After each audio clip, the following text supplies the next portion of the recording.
नमस्कार मित्रांनो, अशोक मामा या मालिकेच्या आजच्या भागामध्ये आपण असं पाहणार आहोत की संयमी ही घरामध्ये असते. दारावरची बेल वाजल्यावरती संयमी मात्र फार घाबरते. तिला वाटतं आता पोलिसच आलेलेत. बराच वेळ दरवाजावरची बेल वाजल्यानंतर संयमी घाबरतच दरवाजा उघडते. तर समोर प्रिया असते.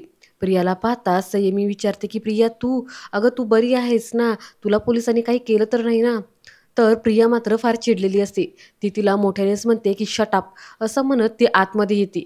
आणि रागातच ती संयमीला म्हणते की तू मला सोडून जाण्याची हिंमत केलीस कशी? संयमी म्हणते मी तुला सोडून आलेच नव्हते प्रिया, तुझ्याच फ्रेंडने सोडलं. प्रिया म्हणते की ओ वाव, किती कन्व्हिनियंटलीच बोलतेस ग तू. कालची अख्खी रात्र आणि आजचा हाफ डे मी लॉकअपमध्ये होते आणि तू इथे मजेत आहेस. तू मला डरफकसारखं सोडून पळून गेलीस. साथ द्यायला ना जिगर लागतं, जिगर. तुला काय वाटलं तू मला सोडून जाशील, पळून जाशील म्हणजे तू सुटशील? नाही, मी तुला असं सुटून देणार नाही. आय विल मेक शुअर की तू सुटणार नाहीस ते. यावरती संयमी फार घाबरते आणि ती म्हणते मी काहीच केलं नाहीये. मी दारू नव्हते प्याले. मी काहीच केलं नाही. मग मी का अडकू? प्रिया म्हणते पार्टीमध्ये होतीस ना पार्टीमध्ये. तुला पनिशमेंट नको. मला फक्त पोलीस माझ्या घरी, बदनामी माझ्या फॅमिलीची. तुझी पण झाली पाहिजे आणि आता ती होणार. संयमी म्हणते प्रिया प्लीज नको, त्यांना ना खूप त्रास होईल. प्रिया म्हणते ते कोणाला? तुझ्या ग्रँडपाना? Wow, even better. त्यांनी माझा जो काही इन्सल्ट केला ना त्यापेक्षा 10 टाइम्स आता त्यांचा जास्त इन्सल्ट करणार आहे मी. संयमी म्हणते की I swear Priya please I am sorry. मी आजपासून तुमच्याबरोबर येणार नाही. मी तुमच्याबरोबर काही कॉन्टॅक्ट काही ठेवणार नाही. पण प्लीज माझ्या फॅमिली आणि मला. तेवढ्यात प्रिया पटकिनी म्हणते की तुम्ही लोक ना फट्टू आहेत, फट्टू. तुझे ग्रँडपा म्हणतात ना की मी तुझी सर्वात मोठी शत्रू आहे. आता ही शत्रू तुझी कशी वाट लावते ना ते बघच तू. तू ना आता मेलीस मेलीस तू, असं ती रागात म्हणते आणि तिथून निघून जाते. यानंतर संयमी मात्र फार घाबरते आणि ती रडतच खाली बसते. पुढे अनिश हा ईशान आणि इराला एक्झामवरून घरी घेऊन येतो. हे दोघं जण घरी येताच अशोक मामांना आवाज देतात. तर अशोक मामा म्हणतात काय मग झाली का टेस्ट? ईशान म्हणतो छान झाली. इरा म्हणते आजोबा, मॅथ इतकं डिफिकल्ट होतं ना, किती सोडवलं तेच आठवत नाहीये. ईशान म्हणतो अगं मग तुझा काय फायदा झाला चंदोबाकडे जाऊन, डंबो कुठची. इरा म्हणते तूच डंबो. अशोक मामा म्हणतात अगं बाळा घाबरू नकोस, मी शिकवीन हा तुला. चला चला आतमध्ये जा. तुम्ही चला आणि आधी हातपाय धुवून घ्या बरं लवकर, चला चला. असं म्हटल्यावरती हे दोघं जण आतमध्ये जातात. त्यानंतर पुढे अशोक मामा नोटबुकवरती काहीतरी लिहायला लागतात. अनिश म्हणतो की बाबा तुम्ही काय करताय हे? अशोक मामा म्हणतात की अरे ती फुलराणी, त्या फुलराणीचा फोन आला होता. बहुतेक मुंबईच्या बाहेरून बोलत असणार ती, कारण ऐकायला काही येतच नव्हतं रे. पण नक्कीच फुलराणी असणार ती. अनिश म्हणतो बाबा, अशा फोनवर का बोलता तुम्ही आणि कशावरून ती फुलराणीच असेल?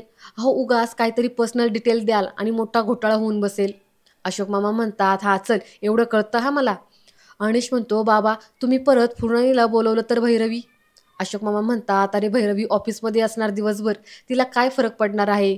आणि काय आहे अनिश, माझ्या सवयीची माणसं काढून टाकून जर तिला आपण कुरघुड्या करतोय असं वाटत असेल ना तर तिला जाऊन सांग. म्हणाव संसार कुरघुड्या करून होत नसतो, तो जमून घेऊन होत असतो. त्या फुलराणीच्या पोटावर पाय देऊ नका. नवीन संसार आहे, उगाच कोणाच्या शिवाशाप घेऊ नका. पुढे ते म्हणतात की पण मी बोलवणार आहे तिला. यायचं की नाही ते तिने ठरवावं. विषय संपला. चल मी जरा जाऊन येतो तिच्या घरावरती ही चिठ्ठी चिटकवून येतो, असं म्हणत ते उठतात. अनिश म्हणतो की बाबा तुम्ही नका जाऊ, मी जातो. उगाचच जिना नका उतरू. अशोक मामा म्हणतात त्यात काय एवढं? अनिश म्हणतो त्यात तुम्ही चालत जाणार, रिक्षाने नाही जाणार. अशोक मामा म्हणतात अरे वाटेत तसा उतार आहे. अनिश म्हणतो हो पण तोच येताना चढ लागेल ना बाबा, गुडघे दुखतील तुमचे, द्या मी जाऊन येतो. असं म्हणत तो अशोक मामांच्या हातातून ती चिठ्ठी घेतो आणि जातो. आता अनिशने अशा प्रकारे आपली काळजी घेतली, यामुळे अशोक मामांना फार छान वाटतं. ते समाधानी होतात आणि थोडेसे स्मितहास्य करतात. त्यानंतर आता पुढे इरा ही तिचा अभ्यास करत बसलेली असते. तर इकडे संयमी तिच्याच टेन्शनमध्ये असते. ईशान तिथे येतो आणि तो इराला त्रास देऊ लागतो.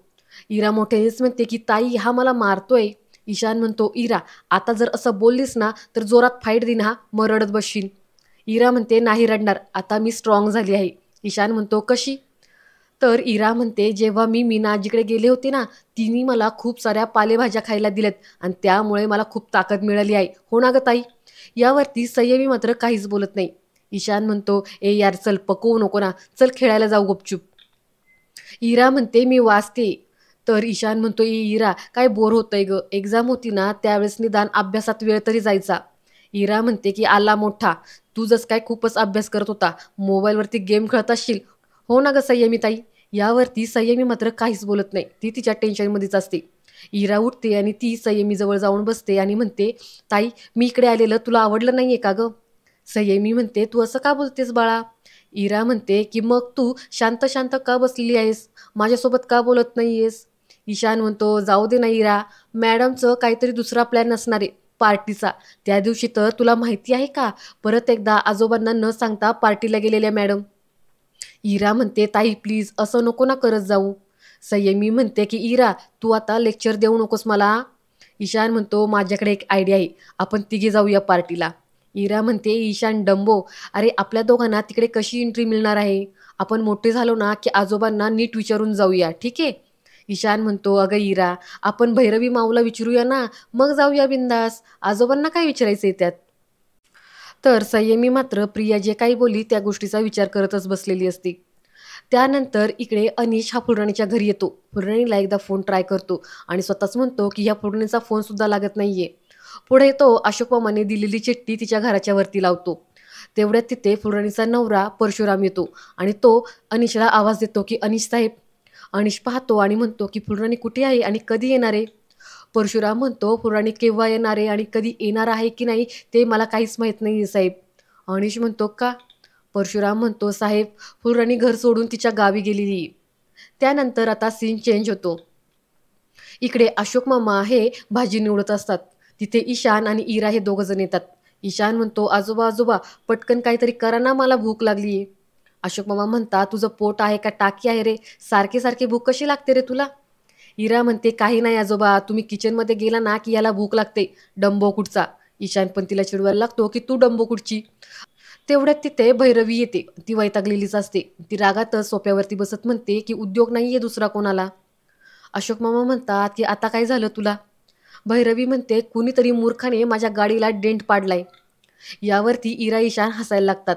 अशोक मामा त्यांना शांत करत म्हणतात की काय पोरानो, तुम्ही काय उद्योग करून नाही ना ठेवलेला? ईशान म्हणतो, नाही अरे आजोबा, काही झालं की तुम्ही मलाच काय पकडता? अशोक मामा म्हणतात, हो रे, तू माझा साळसूस ससा नाही का? असं म्हटल्यावरती परत एकदा हे दोघं जण मोठमोठ्याने हसायला लागतात. भैरवी चिडते आणि म्हणते की काय हसताय तुम्ही, नसता खर्च होणार आहे आता. अशोक मामा म्हणतात, मग नको घेऊ अंगावरती खर्च, अनिशला करू दे ना. ईशान म्हणतो, बरोबर आहे, त्यालाच सांग त्यालाच सांग. भैरवी म्हणते, हां वाट बघा. अशोक मामा म्हणतात की वाट बघा म्हणजे? भैरवी अडखळतच म्हणते की वाट बघावीच लागेल ना आता. गाडी रिपेअर करायची म्हटली की आता गाडीवाल्याला बोलवा, तो एक येईपर्यंत त्याची वाट बघा असं. अशोक मामा म्हणतात, मी काही मदत करू शकतो का? भैरवी म्हणते, काही नको, अनिशला सांगते, तसाही तो मोकळा आहे. म्हणजे मोकळा म्हणजे आज त्याला काम नसेल ना असं म्हणून मी त्याला सांगते. तर अशोक मामा उठतात आणि म्हणतात की भैरवी, तुझं आणि अनिशचं काही झालंय का? तर भैरवी विषय टाळतच म्हणते की अनिश अनिश कुठे, तो घरात दिसत नाहीये, कुठे गेलाय का? अशोक मामा म्हणतात की माहीत नाही. त्यानंतर सीन चेंज होतो. इकडे परशुरामला त्याच्या वागण्याचा पश्चाताप झालेला असतो आणि तो अनिशला म्हणतो की साहेब, फुलराणी एकटी कमवायची, म्या मस्त मजेत राहायचो, रिक्षा चालवायचो, पण आता ते पण काम बंद पडलेलं आहे. आता काम मिळालं तर करतो, नाहीतर ते बी करत नाही. फुलराणी एकटी आमच्या संसाराचा गाडा हाकायची. प्रत्येक बाईला वाटत असतं की आपल्या नवऱ्यानं छोटं मोठं का होईना काहीतरी काम करावं, पण आपण कधीच तो विचार केला नाही. पैसा सबकुच आहे असं नसतं. पण खरं तर सांगू का साहेब, ज्याच्याकडे पैसा आहे ना, लोक त्यालाच जास्त मान देतात, इज्जत देतात.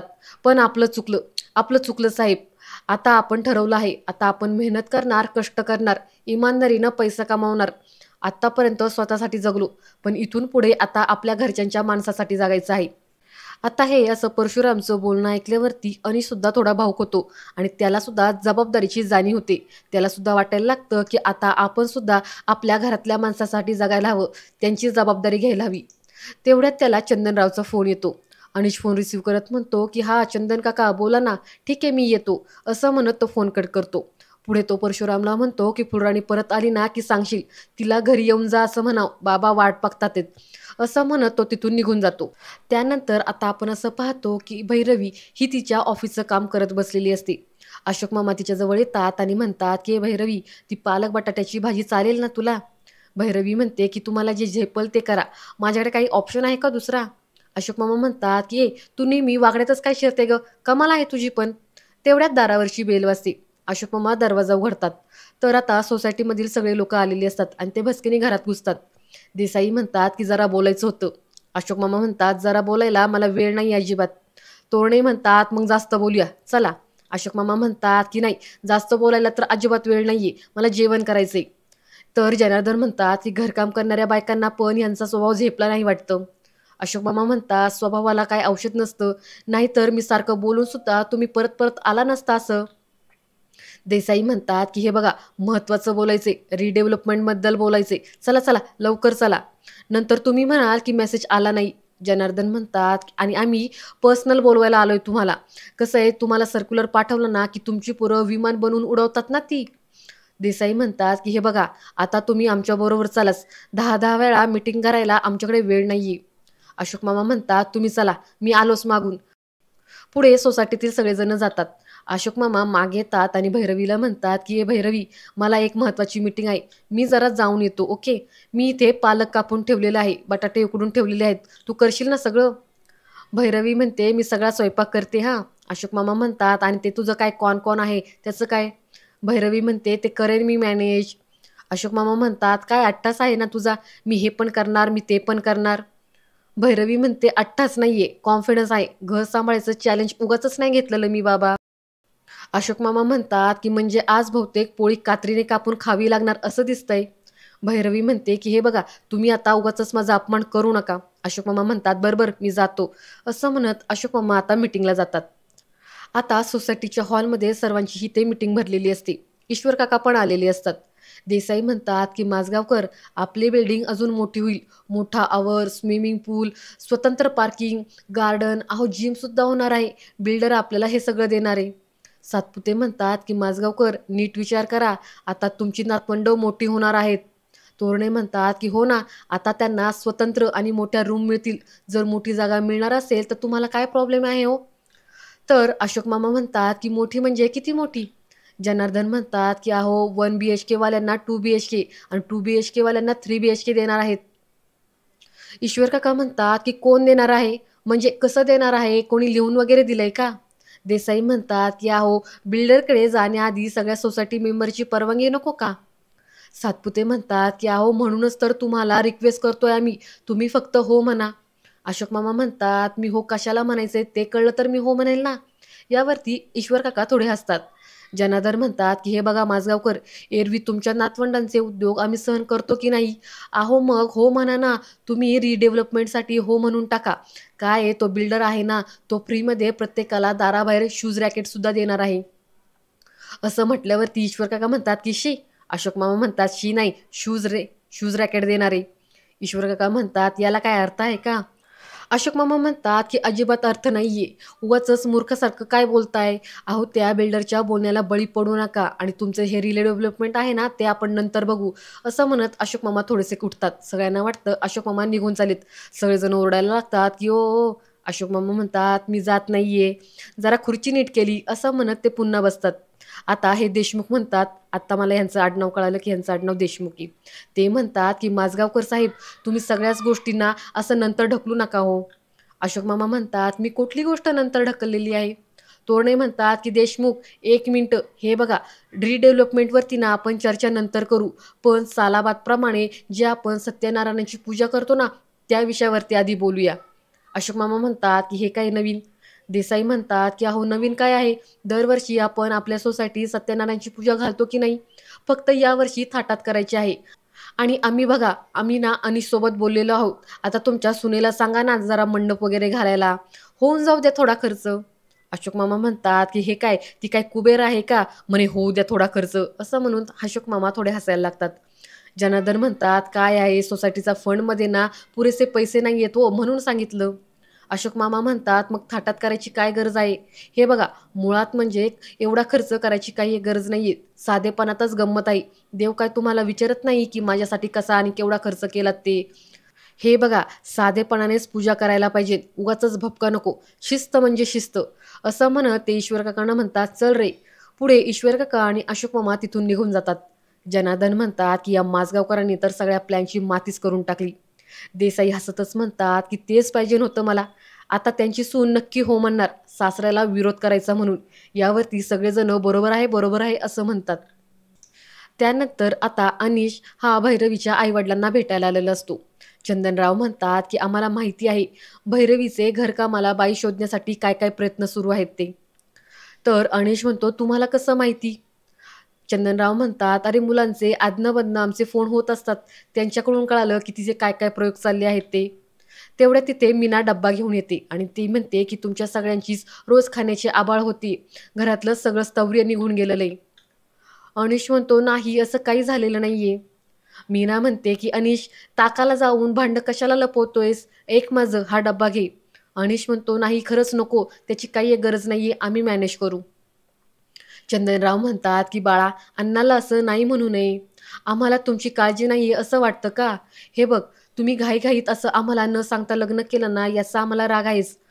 त्यामुळं तुमची आबाळ होऊन देऊ का मी असं तुला वाटतं का? अरे आजची जी परिस्थिती आहे ना, ती त्या भैरवीच्या हट्टामुळेच झालेली आहे.